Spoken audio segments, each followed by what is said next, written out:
ஓம் ஸ்ரீ குருப்யோ நமः. ஹரிஹி ஓம்.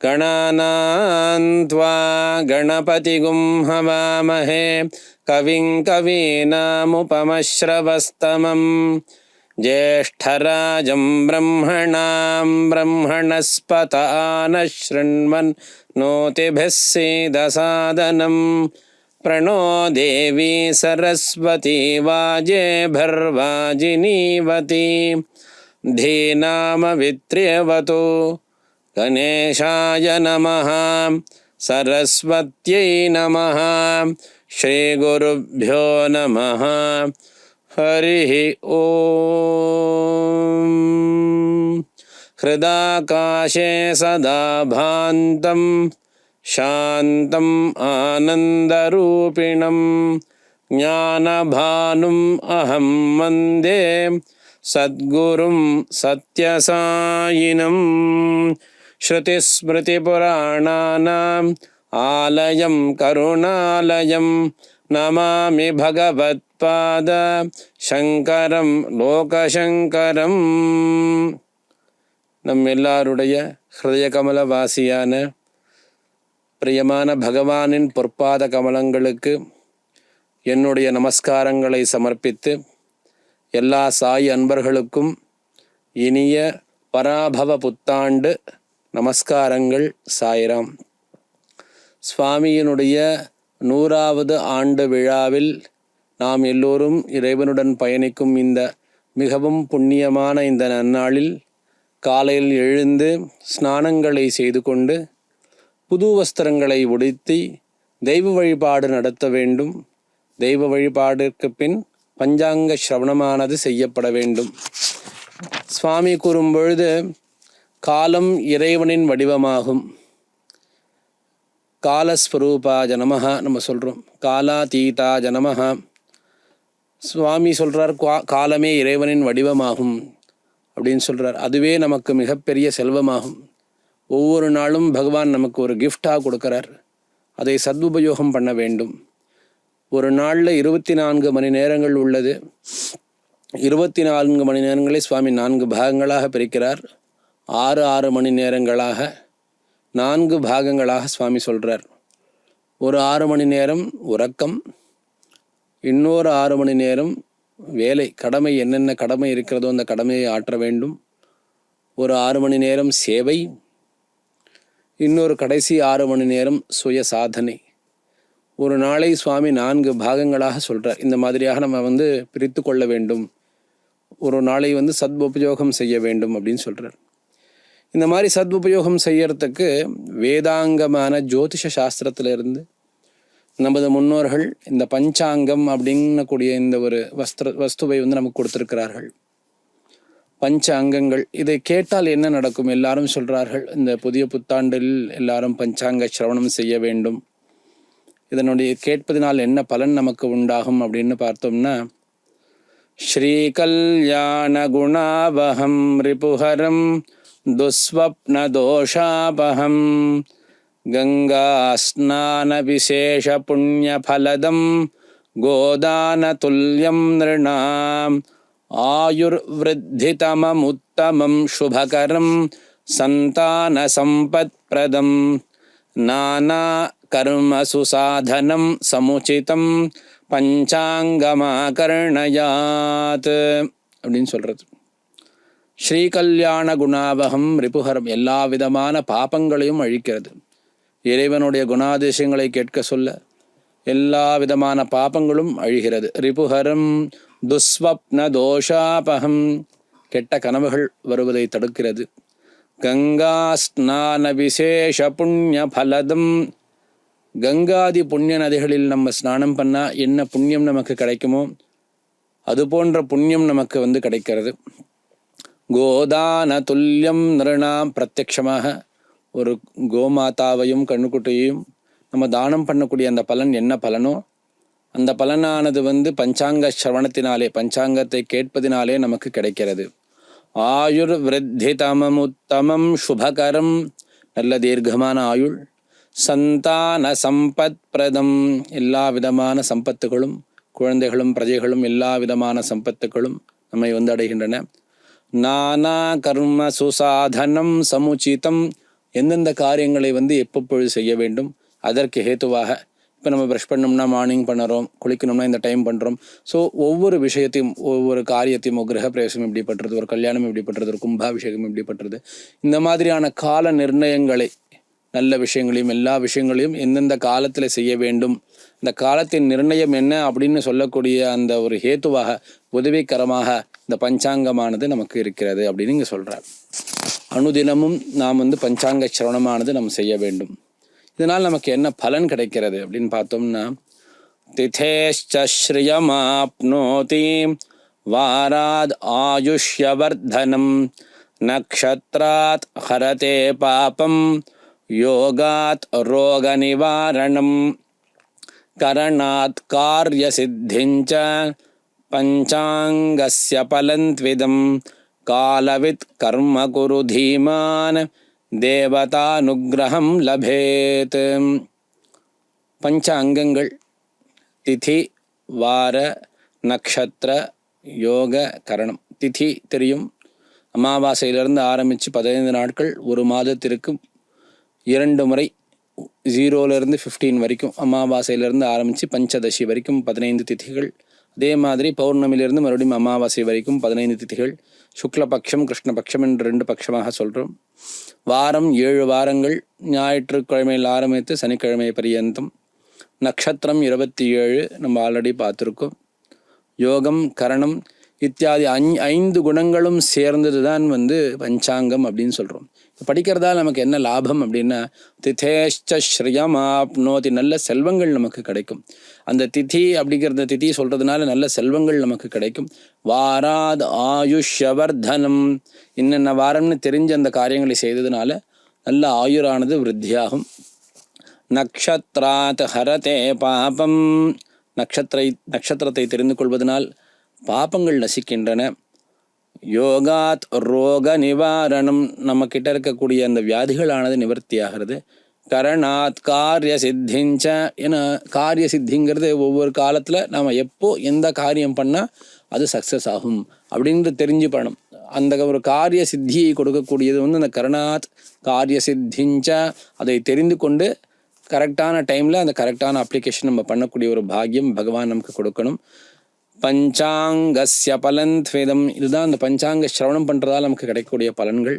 இதனால் என்ன பண்ணணும் அப்படின்னா, காலவித் கர்ம குரு தீமான், நம்மளுடைய ஒரு நாளை நன்றாக பிளான் செய்து கொண்டு எந்தெந்த காரியத்தை என்னென்ன சமயத்தில் பண்ணணும், எப்படி அணுக வேண்டும், அந்த கர்மத்தை எப்படி வந்து நம்ம வந்து சாத்தியம் பண்ணிக்கணும் அப்படின்ற ஒரு தத்துவத்தை வந்து இந்த பஞ்சாங்கமானது நமக்கு போதிக்கின்றது. இதனால் என்ன பலன் கிடைக்கும்? தேவதா அனுகிரகம் லபேத். அந்த சமயத்தில் நமக்கு பண்ணுறதுனால தேவதைகளினுடைய அனுகிரகமானது நமக்கு வந்து பிரசாதமாக நமக்கு கிடைக்கிறது அப்படின்னு சுவாமி சொல்கிறார். சுவாமி சொல்லும்போது பஞ்சாங்கம்ன்ற திதி வார நக்ஷத்திர யோக கரணம்னு சொல்கிறோம். நான் சுவாமி சொல்லும்போது எப்படி அந்த 5 அங்கங்கள் முக்கியமோ ஒரு மனிதனுக்கு, அதே ரீதியாக அந்த 5 ஞானேந்திரியங்களும் சுத்தமாக இருக்கணும். சப்த ஸ்பர்ஷ ரூப ரச கந்தம், அதாவது கேட்டல், தொடுதல், பார்த்தல், சுவைத்தல், நுகர்தல், இந்த மாதிரியாக இருக்கக்கூடிய இந்த 5 தன்மாத்திரைகள், இவை எல்லாவற்றையும் நாம் சுத்தமாகவும் புனித தன்மையுடனும் வைத்து கொள்ள வேண்டும். அதுவே அந்த நேரத்தை நன்னேரமாக மாற்றுகின்றது. ஒரு கிரகங்களின் நிலையினால் மட்டும் நல்ல நேரமானது அமைந்து விடாது. இப்போ ஒரு நல்ல நேரம் இருக்குது, அந்த கிரகங்களின் நிலைமையினால் மட்டும் நம்ம சேர்ந்து விடாது. உள்ள தூய்மையும், சுவாமி சொல்கிறது தான், உள்ள தூய்மையும் வாக்கும் செயலும் எண்ணமும் திரிகரண சுத்தின்னு சொல்லுவோம். இது 3ம் ஒன்றிணைதல் வேண்டும். அப்படி அந்த சேரக்கூடிய அந்த நேரமானது நன்னேரம் அப்படின்னு சொல்லி சுவாமி சொல்கிறார். அது ஒரு நல்ல நேரம், அது ஒரு நல்ல காரியம் பண்ணுறதுக்கூடிய ஒரு நல்ல நேரம் அப்படின்னு சுவாமி வந்து சொல்கிறார். இப்போது இந்த வருஷம் பராபவ வருஷம். பராபவ அப்படின்னு அந்த 2 சப்தமாக இருக்கிறது. பரா அப்படின்னு சொல்லும் போதே லலிதா மகா திரிபுரசுந்தரி அம்பாளை குறிக்கின்றது, லலிதா பரமேஸ்வரியை குறிக்கின்றது. பவஹா அப்படின்ற போது பரமேஸ்வரனை குறிக்கிறது. சிவசக்தி ஸ்வரூபமாக நமக்கு எல்லாருக்கும் அருளச் செய்யக்கூடிய ஒரு மிகவும் மகோன்னதமான வருஷம் இந்த பராபவ வருஷம். சம்ஸ்கிருதத்தில் பராபவம் அப்படின்னா தோல்வி, அவமானம் அப்படின்னு சொல்கிறது. இதெல்லாம் அந்த வார்த்தையினுடைய சப்தத்தினுடைய அர்த்தமாக இருந்தாலும் எதனுடைய தோல்வி அப்படின்னு பார்த்தோம்னா நம்மளுடைய அகங்காரத்தினுடைய தோல்வி, நம்மளுடைய ஆணவத்தினுடைய தோல்வி, இதெல்லாம் நடைபெற்று அம்பாளுடைய அனுகிரகத்தினாலும் பரமேஸ்வரனுடைய அனுகிரகத்தினாலும் நம்மளுடைய பிரியமான சுவாமியினுடைய அனுகிரகத்தினாலும் ஞானமும் வைராக்கியமும் நமக்கு கிடைக்குமாக பிரார்த்தனை பண்ணுறோம். அடுத்ததாக அப்தாதய பார்ப்போம். களி பிறந்து 5127 வருடங்கள் ஆகின்றன. ஆங்கில வருடம் 2026-27, பசலி வருஷம் 1435-36, கொல்லம் 1201-1202, ஹிஜ்ரி 1447-48, விக்ரம சகாப்தம் 2082-83, வள்ளுவர் ஆண்டு 2058, பிரபவாதி 60 வருடங்களிலே 40வது வருடம், சங்கர விஜயம் 2098, நம்ம சுவாமியினுடைய சகாப்தம் 100வது வருடம்.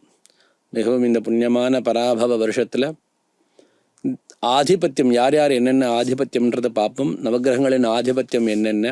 இந்த வருடத்தினுடைய ராஜா வியாழன், ப்ரஹஸ்பதி, மந்திரி செவ்வாய் குஜா, சேனாதிபதி சந்திரன் சந்திரஹா, அர்க்காதிபதியும் சந்திரனாக இருக்கிறார்.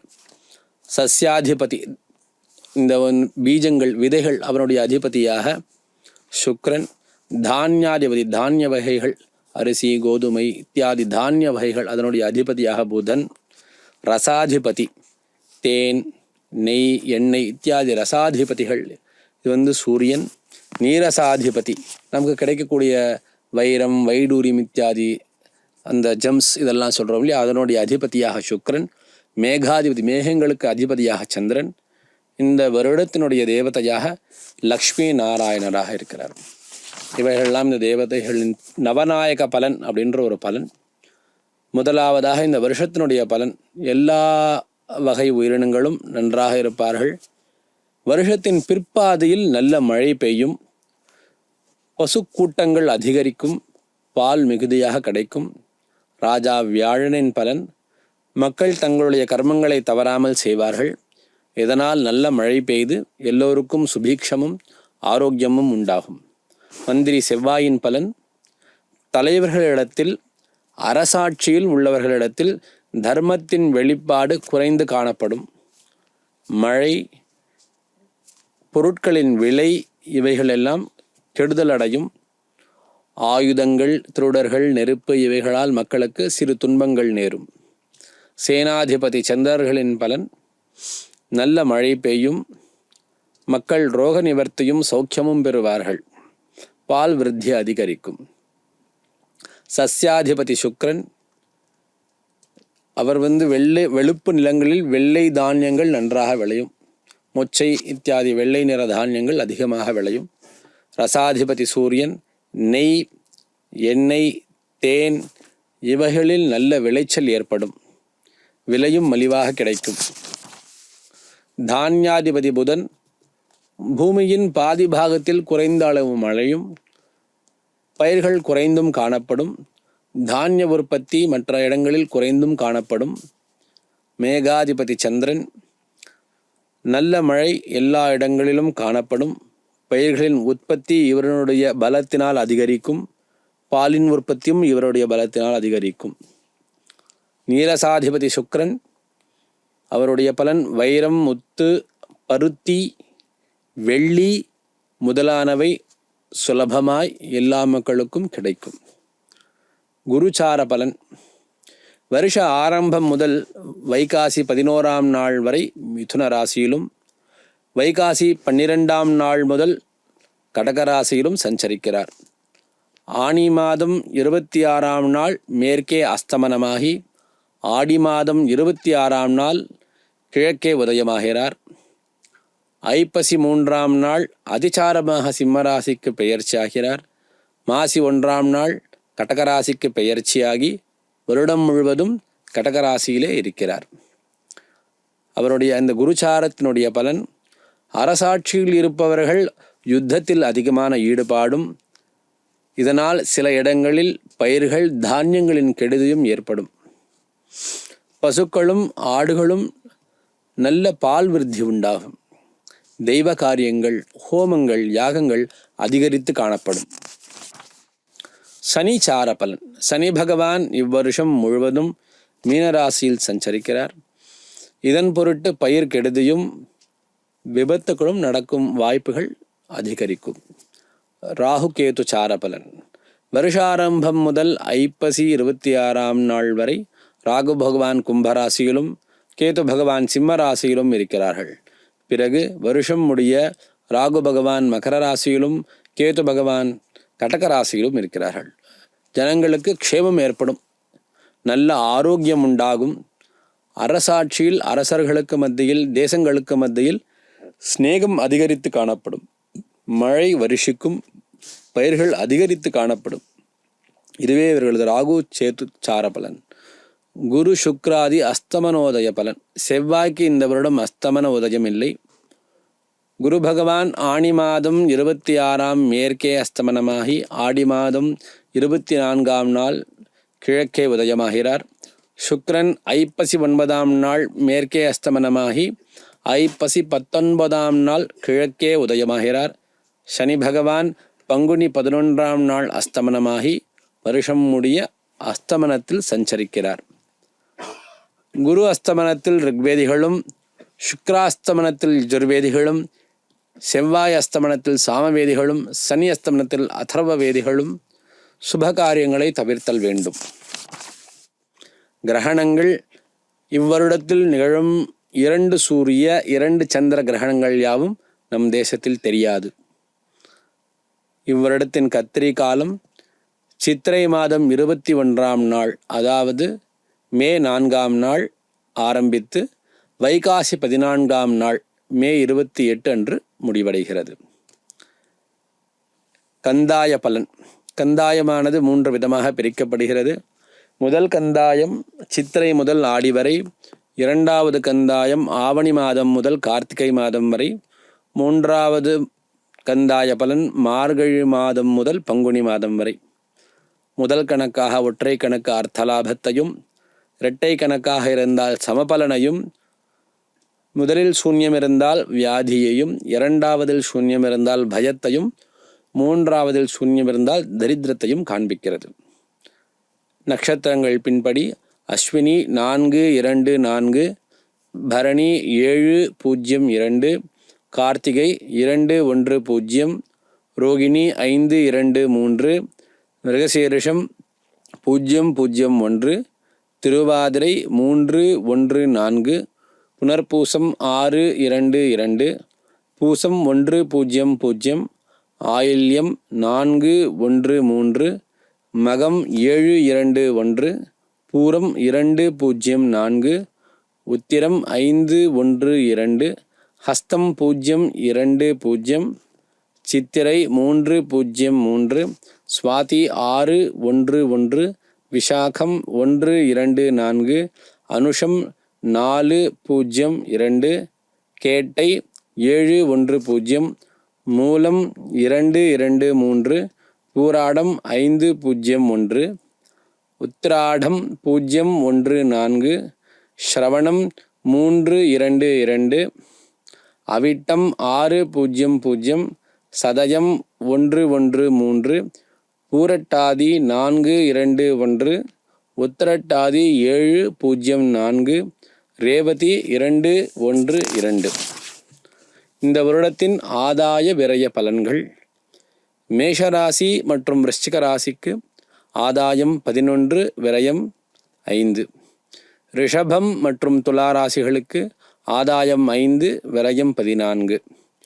மிதுனம் மற்றும் கன்னி ராசிக்கு ஆதாயம் 8, விரயம் 11.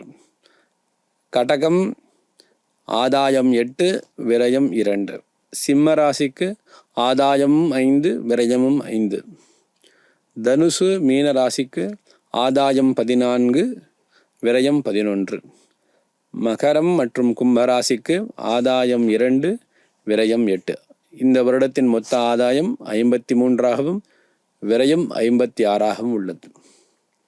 எல்லோரும் இந்த பஞ்சாங்க சிரவணத்தினால் சகல சௌக்கியங்களையும் பெற்று எல்லா காரியங்களிலும் நல்ல தெளிவும் வெற்றியும் அதை பெற்று அதனால் நல்ல ஆரோக்கியத்தையும் வியாதியற்ற நிலையையும் பெற்று நமது பிரியமான சுவாமினியிடத்தில் அதிகமான அசைக்க முடியாத பக்தியையும் அதேபோல் தன்னலமற்ற சேவையையும் செய்யும் பாக்கியத்தை சுவாமி நம் எல்லோருக்கும் அருளுமாறு பிரார்த்தித்து முடித்துக் கொள்கிறோம். சாய்ராம்.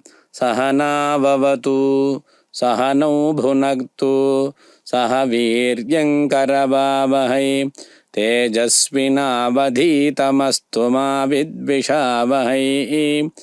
ஓம் சாந்தி ஷாந்தி ஷாந்தி. ஹரி ஓம்.